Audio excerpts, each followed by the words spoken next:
Valerio Baldovin, appena finito un match, anche questo al cardiopalma, come si dice in questi casi. Cantù ha fatto un'ottima partita, forse Padova ci ha messo del suo, soprattutto all'inizio del match. Sì, allora il primo set è stato molto combattuto, purtroppo abbiamo fatto troppi errori al servizio, però c'è anche da dire che loro sono stati molto precisi su cambio palla, hanno sbagliato pochissimo, per cui a fine set è vero che abbiamo fatto qualche errore di troppo al servizio, però loro dati alla mano hanno avuto delle percentuali quasi straordinarie su cambio palla. Vabbè, il primo set è andato così, poi abbiamo preso un po' di più ritmo al servizio, soprattutto abbiamo iniziato a gestirlo un po' meglio, cambiando un po' la velocità, a volte forte, a volte un po' meno forte. Loro sono andati un po' di più in difficoltà e un po' di rammarico il quarto set, loro hanno cambiato l'opposto, noi ci abbiamo messo un pochettino troppo ad adattarci al cambio. E loro però d'altronde hanno anche battuto molto bene il quarto set, in particolare De Luca che è entrato al posto di Morelli.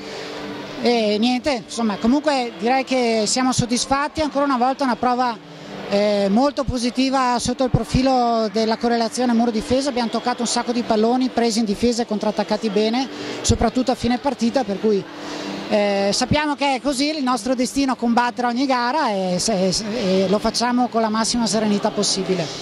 Prossimo match, anche questa sarà un'altra battaglia. Ad oggi, guardando la partita di quest'oggi, su cos'è che Padova deve migliorare per il prossimo impegno? Sicuramente dobbiamo cercare di essere un po' più precisi nella gestione del servizio, perché è già 2 gare che ne sbagliamo troppi. Poi però la cosa più importante secondo me è mantenere l'atteggiamento che abbiamo avuto in questa gara, che abbiamo un po' ripreso, che a differenza della partita contro Potenza Picena invece lì abbiamo un po' traballato, nonostante lì abbiamo portato a casa 3 punti e qui solo 2. Credo che questa sia la cosa più importante a livello di squadra, l'atteggiamento e soprattutto il fatto di toccare e difendere parecchi palloni senza mai mollare nessuna palla. Mattia Rosso, festa da parte dei tifosi che sono arrivati da Padova, che sono dietro di te, però oggi si è sofferto molto.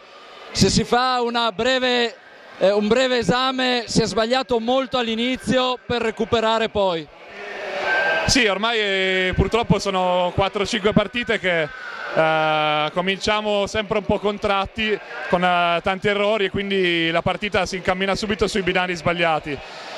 Sappiamo che in questo finale di stagione diciamo, dobbiamo partire meglio, perché così le partite insomma, si fanno più facili, invece noi partiamo sempre con uno svantaggio e dopo sfido chiunque in trasferta a recuperare partite.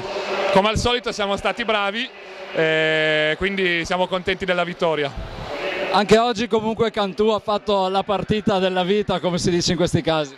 Ormai il leitmotiv ogni nostra partita, c'è la squadra avversaria che gioca con la capolista, fa la partita della vita, se non lo fa qualcuno in campo entra un sostituto e azzecca un set quasi perfetto, quindi ormai lo sappiamo, ci siamo abituati e sopportiamo.